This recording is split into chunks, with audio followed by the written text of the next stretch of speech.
এর পরবর্তীতে এই বিষয়গুলো নিয়ে ওনারা আলোচনা করেছেন, পর্যালোচনা করেছেন। এ পর্যায়ে এখন আপনাদের সামনে নেতৃবৃন্দ কথা রাখবেন। আজকের এই প্রেস ব্রিফিং এ উপস্থিত আছেন বাংলাদেশ জামাত ইসলামীর আমিরে জামাত জনাব ডাক্তার শফিকুর রহমান, বাংলাদেশ খেলাফত মজলিসের আমির আল্লামা মামুনুল হক, এনসিপির আহ্বায়ক নাহিদ ইসলাম এবং অন্যান্য সব দলেরই শীর্ষ নেতৃবৃন্দ এখানে আছেন। বাংলাদেশ জামাত ইসলামীর সেক্রেটারি জেনারেল নায়েবে আমিরবৃন্দ সহ আমাদের সব কেন্দ্রীয় নেতৃবৃন্দ এখানে উপস্থিত আছেন, আপনারা সবাইকে দেখতে পাচ্ছেন। এই পর্যায়ে বাংলাদেশ জামাত ইসলামীর আমির ডক্টর শফিকুর রহমান 11 দলের পক্ষ থেকে তিনি আপনাদের সামনে বক্তব্য রাখছেন। জনাব ডাক্তার শফিকুর রহমান।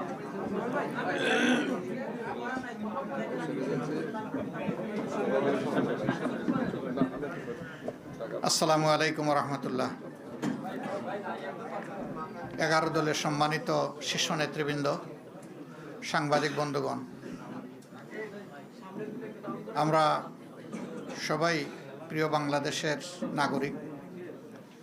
বহু প্রত্যাশিত দীর্ঘদিন নির্বাচনের অধিকার থেকে বঞ্চিত, ভোটের অধিকার থেকে বঞ্চিত জনগণ গতকাল স্বাচ্ছন্দ্যে স্বস্তির সাথে তারা ভোট দিতে চেয়েছিলেন। আমরা গতকাল রাত্রে আপনাদের সামনে আরেকবার হাজির হয়েছিলাম 11 দলের পক্ষ থেকে। আপনারা গতকাল যারা ছিলেন তারা তার সাক্ষী। আমরা বলেছিলাম যে বাংলাদেশে আমরা সুস্থ ধারার রাজনীতির পক্ষে এবং আমরা চাচ্ছি ইতিবাচক ধারার রাজনীতি করব। আর আমরা এও বলেছিলাম যে আমাদের বেশ কিছু পর্যবেক্ষণ আছে, আপত্তির জায়গা আছে, সেটাও আগামীকাল আপনাদের সামনে আমরা তুলে ধরব।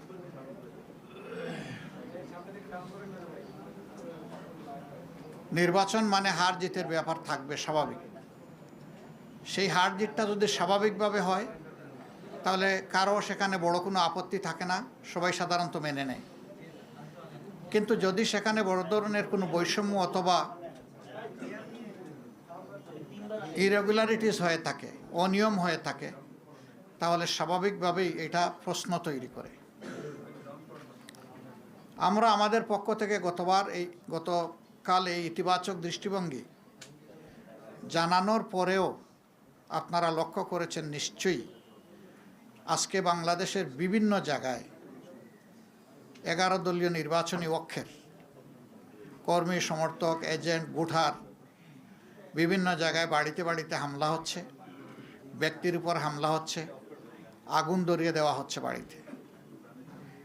এটা তো ফেসিবাদী তৎপরতা, যে ফেসিবাদের ধ্বংসস্তূপের উপর জাতির জন্য খুবই দুর্ভাগ্যজনক এবং এর সম্পূর্ণ দায় তাদেরকে নিতে হবে যারা এই ধরনের অপকর্মে লিপ্ত হবেন। আমরা চাইলেও যদি তারা ইতিবাচক দ্বারা রাজনীতি না চান তাহলে আমরা জোর করে ইতিবাচক রাজনীতি করতে পারবো না। নির্বাচনে যারা সংখ্যাগরিষ্ঠ আসন পেয়েছেন, যেভাবেই পেয়ে থাকুন, এ ব্যাপারে আমাদের যথেষ্ট অবজারভেশন, আপত্তি আছে। দায় মূলত তাদেরকেই নিতে হবে।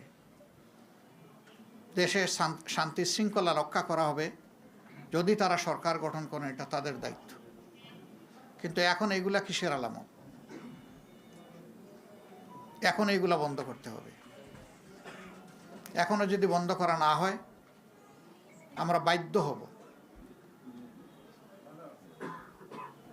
যে কোনো সিদ্ধান্ত নিতে।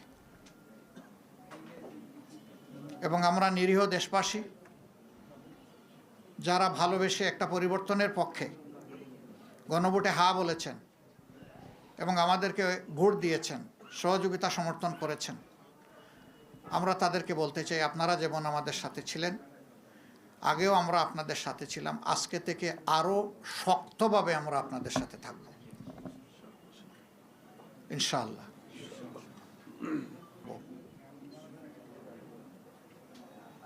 বেশ কিছু জায়গায় আপনারা লক্ষ্য করেছেন, কালকে নির্বাচনী সম্প্রচার যখন হয়, ফলাফল হঠাৎ করে বন্ধ, কষ্টমষ্ট করে তাকে ছাড় দিয়ে নির্বাচিত ঘোষণা করা হয়েছে, যেটা অবাস্তব।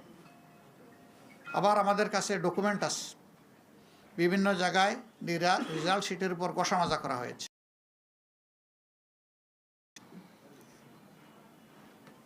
কিছু কিছু আসনে দ্বৈত নীতি অবলম্বন করা হয়েছে। নাসিরউদ্দিন পাটোয়ারির আসনের ব্যাপার আপনারা সবাই জানেন, এটা আমাকে বড় করে আর বলতে হবে না। সেখানে কি হয়েছে, সেন্টার দখল করে একজন নেতার আপনজনের নেতৃত্বে সেখানে যা হয়েছে তার সাক্ষী এই দেশবাসী, বিশ্ববাসী, আপনারাও। আমরা জেনেছি আপনাদের কারণে। বাংলাদেশ খেলাফত মজলিসের আমির আল্লামা মামুনুল হক সাহেব নাসিরউদ্দিন পাটোয়ারির ওখানে যে কারণে অন্য একজন প্রার্থীর পক্ষে ব্যালট অ্যাকসেপ্ট করা হয়েছে, ঠিক একই কারণ বিদ্যমান থাকা সত্ত্বেও মৌলানা মামুনুল হক সাহেবের পক্ষে এটা অ্যাকসেপ্ট করা হয়নি। তো এক দেশে কি দুই আইন চলবে? নির্বাচন কমিশন কি এক এক জায়গায় এক একটা আইনের প্রয়োগ করবে একই বিষয়ে? এটা এখন বিশাল প্রশ্নের ব্যাপার। আমাদের সেক্রেটারি জেনারেল সহ বেশ কিছু আসনে এই ধরনের ব্যাপার আছে। স্ব আসনে যাদের উপরে এই অন্যায় আচরণ করা হয়েছে, যাদের অধিকার জোর করে কেড়ে নেওয়া হয়েছে, আমাদের সিদ্ধান্ত তারা প্রতিকার চাইবেন। সুনির্দিষ্ট সময়ের ভিতরে যদি আমরা প্রতিকার পাই তাহলে এক কথা, কিন্তু যদি না পাই তাহলে এখানেও আমরা বাধ্য হব আমাদের পথ ধরতে। আমরা আশা করব নির্বাচন কমিশন শুভবুদ্ধির উদয় হবে এবং তারা ন্যায় ইনসাফ করবেন। না করলে দায় তাদেরকে নিতে হবে। আমরা এখনও বলবো, দেশকে আমরা ভালোবাসি, ভালোবাসার জায়গা থেকে আমরা দেশের শান্তি শৃঙ্খলা এবং দেশের ঐক্য চাই। আমাদের স্লোগানই ছিল ঐক্যবদ্ধ বাংলাদেশ। ঐক্যবদ্ধ বাংলাদেশে থাকতে হলে পরস্পরকে সম্মান করেই থাকতে হবে। এখানে কেউ রাজা নয় আর বাকিরা প্রজা নয়। এখানে কেউ মালিক নয়, বাকিরা তাদের অধীনস্থ নয়। এখানে সকলেই বাংলাদেশের একই সংবিধানের অধীনে সমান অধিকার তারা ভোগ করবেন। অতীতে ফেসিবাদের বিরুদ্ধে আমাদের লড়াই হয়েছে। আমরা আশা করেছিলাম যে এই কালো অধ্যায়ের অবসান হোক, কিন্তু যদি আবার এটা ফিরে আসে আমরা লড়ে যাব, আমরা থামবো না ইনশাআল্লাহ। এখানে কোনো ছাড় দেব না। দেশের জনগণের, ফেসিবাদ আমাদের বিরুদ্ধে না, ফেসিবাদ দেশবাসীর বিরুদ্ধে। ফেসিবাদের ডেমোক্রেসি, একটা গণতন্ত্রের বিকাশ ঘটে না। সারা বিশ্ব থেকে এখানে পর্যবেক্ষকরা এসেছিলেন, তারা সময় দিয়েছেন, ঘুরেছেন, দেখেছেন। আপনারাই জানাবেন। সম্মানিত বন্ধুগণ, আমরা চাই দেশে পুরানো ধারার সেই কালো অধ্যায়ের রাজনীতি আর না হোক, নতুন ধারার সুস্থ রাজনীতি চালু হোক। এবং এখানে সবাইকে দায়িত্বশীল আচরণ করতে হবে। দায়িত্ব জ্ঞানহীন কোনো আচরণ জাতি দেখতেও চায় না, সহ্যও করবে না। আমাদের তরুণ সমাজ যারা বুকের রক্ত দিয়ে, জীবন দিয়ে আমাদের উপরে এই আমানত রেখেছে, আমরা কথা দিচ্ছি, আমরা নির্বাচনের আগে যা বলেছি তা বাস্তবায়ন না হওয়া পর্যন্ত আমাদের লড়াই অব্যাহত থাকবে। আমাদের নারী সমাজের অধিকার এবং তাদের নিরাপত্তা নির্বাচনের আগে বিঘ্নিত হয়েছে। আমরা তাদের অধিকার নিরাপত্তার পক্ষে লড়ে যাব, আমরা ছাড় দেব না। আমরা বাংলাদেশের প্রত্যেকটি নাগরিকের পক্ষে আছি। আমরা কোনো দলের পক্ষে নয়, গোষ্ঠীর পক্ষে নয়। আমাদের অবস্থান আপামর জনগণের পক্ষে। এই জায়গা থেকে চুল পরিমাণ সরার আমাদের কোনো সুযোগ নেই। দেশবাসী আমাদের ইন্টেনশন দেখেছেন। আমরা গতকালকেই বলেছিলাম, আমাদের ভদ্রতাকে, ইতিবাচক দৃষ্টিভঙ্গিকে কেউ যদি দুর্বলতা মনে করেন, তারা নিজের উপরে জুলুম করবেন। এটা আমাদের দুর্বলতা নয়, এটা ছিল আমাদের উদারতা। উদারতাকে দুর্বলতা মনে করলে বিপত্তি তাদের জন্যই ঘটবে যারা মনে করবে। আমরা বিনয়ের সাথে বলবো এ সমস্ত অপকর্ম এখন বন্ধ করুন, এখন, রাইট না। আমরা আপনাদের সদিচ্ছা দেখতে চাই। নিশ্চয়ই আপনাদের নেতৃত্ব আছে, কমান্ড আছে, আমরা তার বাস্তবায়ন দেখতে চাই। আমরা এই সমস্ত ঘটনা যেগুলা ঘটেছে গতকাল থেকে আজ পর্যন্ত সবগুলার আমরা তীব্র নিন্দা জানাই এবং আমরা এটার প্রতিকার চাই। আমরা প্রতিশোধের রাজনীতিতে বিশ্বাসী নই, কিন্তু প্রতিকার পাওয়ার এবং নেওয়ার আমাদের অধিকার আছে। আমরা আশা করব জাতির সেন্টিমেন্টের প্রতি সম্মান রেখে নির্বাচনে অনিয়ম, দুর্নীতি, মাসুল পাওয়ার, কালো টাকা যাই হয়েছে এইটার প্রতিকার আমরা কিভাবে চাইব, নিয়মতান্ত্রিকভাবে আমাদেরকে চলতে দেন। ঋণ খেলাফি তাদেরকে ঋণের এই দায় থাকা সত্ত্বেও তাদেরকে নির্বাচনে এর বিরুদ্ধে আমাদের প্রতিবাদ অব্যাহত থাকবে। নির্বাচন কমিশনকে আমরা অনুরোধ জানাবো, আরপিও যেটা খাবার করে না, এরকম যারাই নির্বাচিত হয়েছেন তাদেরকে মেহরবানি করে তাদের ফলাফল স্থগিত রেখে এই ব্যাপারে আগে সুরাহা করুন, তারপরে আপনারা আগান। দ্রুত সুরাহা করলে দ্রুত গাইতে পারবেন, কোনো সমস্যা নাই, আমরা সহযোগিতা করব, কিন্তু এর সুরাহা হওয়া উচিত। যারা এই ঋণ খেলাপি হয়েছেন, এটা এক ধরনের অপরাধ, তাদেরকে আরপিওর আন্ডারে সুযোগ দেওয়া হয়েছে, সেইটা তারা গ্রহণ করেন নাই। তারা গ্রহণ করলে আমাদের আজকে এই কথাগুলো বলার দরকার হতো না। অনেকে ঋণ খেলাপির তথ্য গোপন করেছেন, সেইটাকে অবলীলায় এড়িয়ে যাওয়া হয়েছে। দৃষ্টি আকর্ষণ করা সত্ত্বেও ক্ষেত্রবিশেষে সেইগুলো আমলে নেওয়া হয়নি। স্পষ্টভাবে এটা আরপিওর ভায়োলেশন, আমরা সেই ভায়োলেশন দেখতে চাই না। সাংবাদিকরা আমরা মনে করি সত্যের পক্ষে অবস্থান নেবেন, সংবাদ জগৎ ন্যায়ের পক্ষে নেবেন। আপনাদের অবস্থান হবে ফ্যাসিবাদ বিরোধী, আপনাদের অবস্থান হবে জনগণের স্বার্থ এবং কল্যাণের পক্ষে। এটা এখন বলছি না।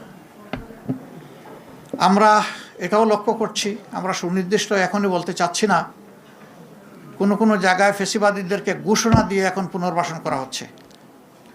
নির্বাচনী প্রচারণার সময় তা লক্ষ্য করেছি।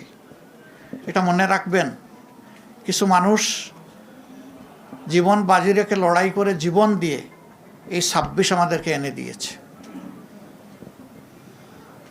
২৪-এর আকাঙ্ক্ষার সাথে যে কেউ অপমানজনক আচরণ করবেন, জাতি তাদেরকে ক্ষমা করবে না, বিশেষ করে যুব সমাজ তাদেরকে ক্ষমা করবে না। আমরা অনুরোধ করব ২৪-এর আকাঙ্ক্ষাকে যেন ধারণ করা হয়। এরপরে গণভোটের ব্যাপারে আমাদের স্পষ্ট বক্তব্য। সংখ্যাগরিষ্ঠ ভোটার রায় দিয়েছে গণভোটের পক্ষে, অবশ্যই তা বাস্তবায়ন করতে হবে। এর কোনো ব্যতিক্রম আমরা দেখতে চাই না। পচা রাজনীতির পরিবর্তনের জন্যই ছিল এই গণভোট। নতুন দ্বারা সুস্থ রাজনীতির পক্ষেই গণভোট। গণভোটে হা বিজয়ী হয়েছে, এখন বাস্তবায়ন করা যারাই সরকার গঠন করবেন তাদের দায়িত্ব।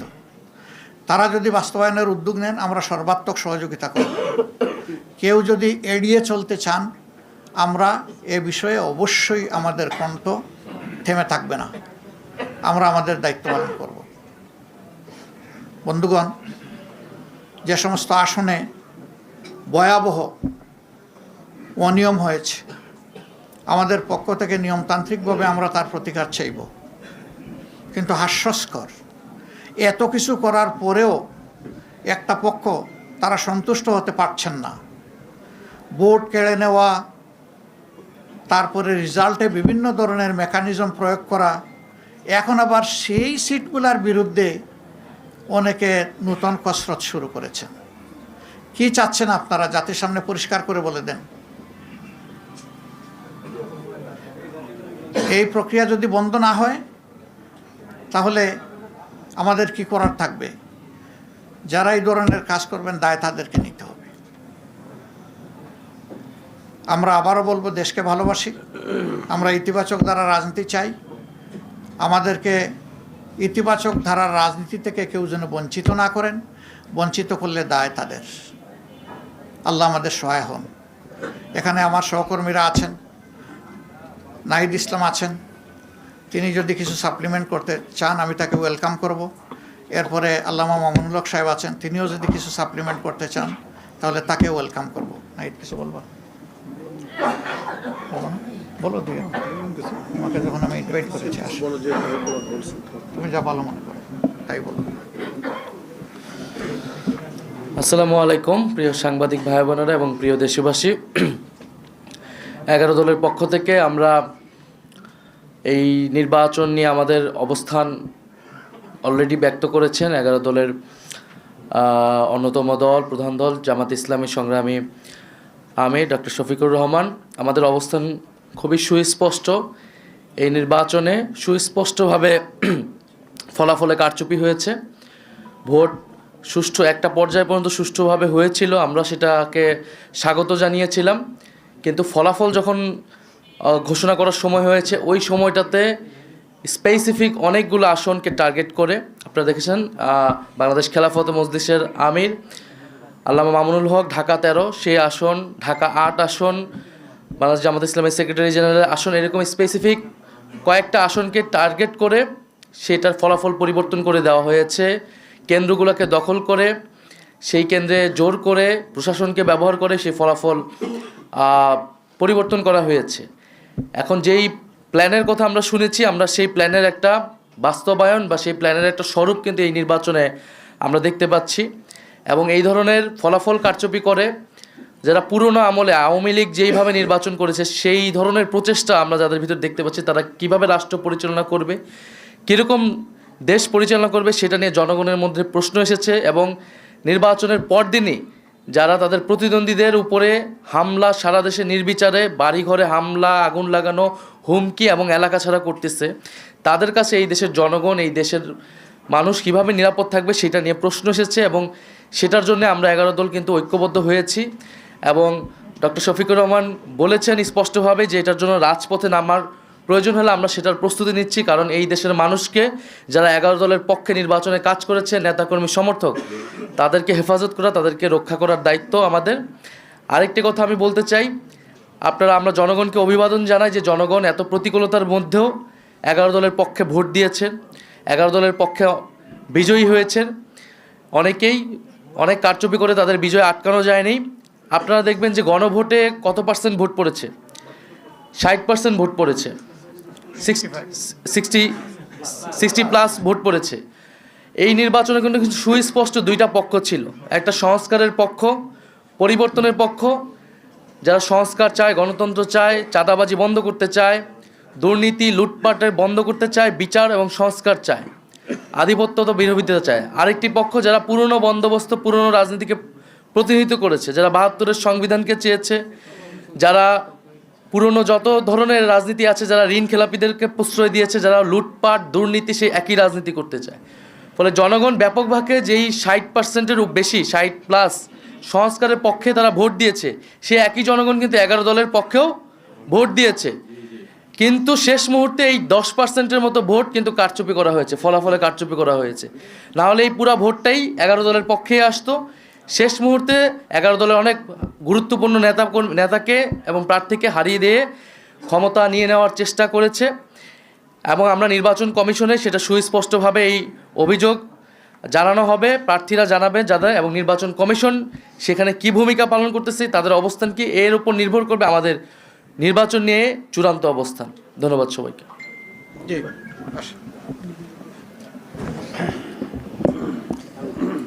জি, আসসালামু আলাইকুম রহমতুল্লাহ। আমরা এই যে নির্বাচন গতকাল হয়ে গেল, এখানে ব্যাপক মানুষের উৎসাহ এবং উদ্দীপনা সহ উপস্থিতিতে আমরা স্বাগত জানিয়েছি এবং বাংলাদেশ স্থিতিশীল হবে সেই প্রত্যাশা আমরা ব্যক্ত করছি।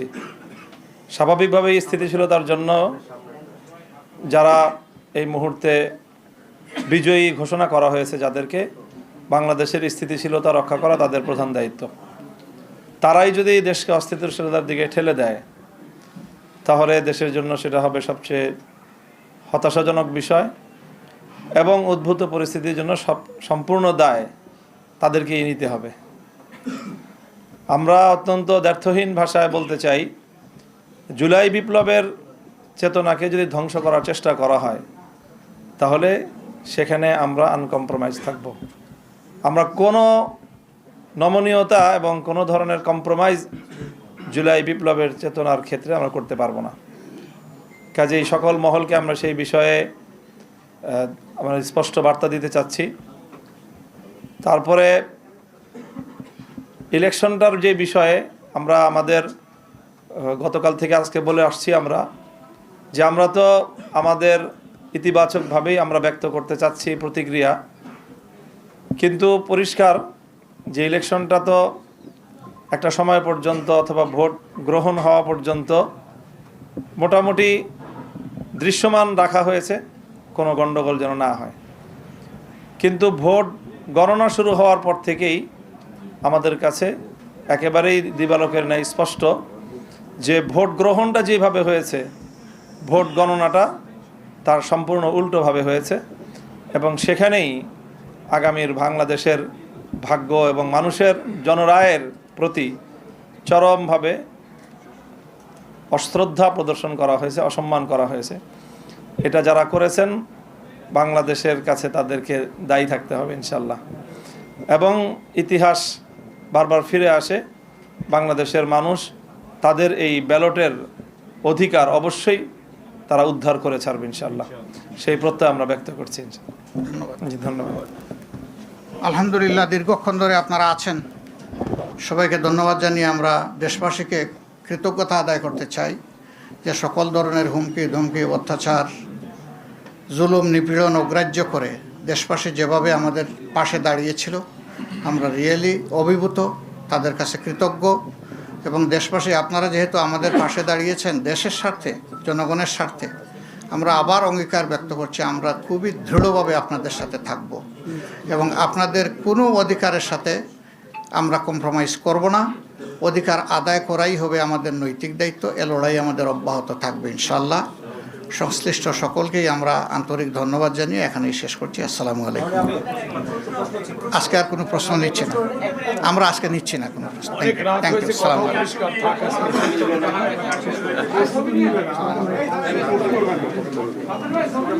এইটা জানি কার এটা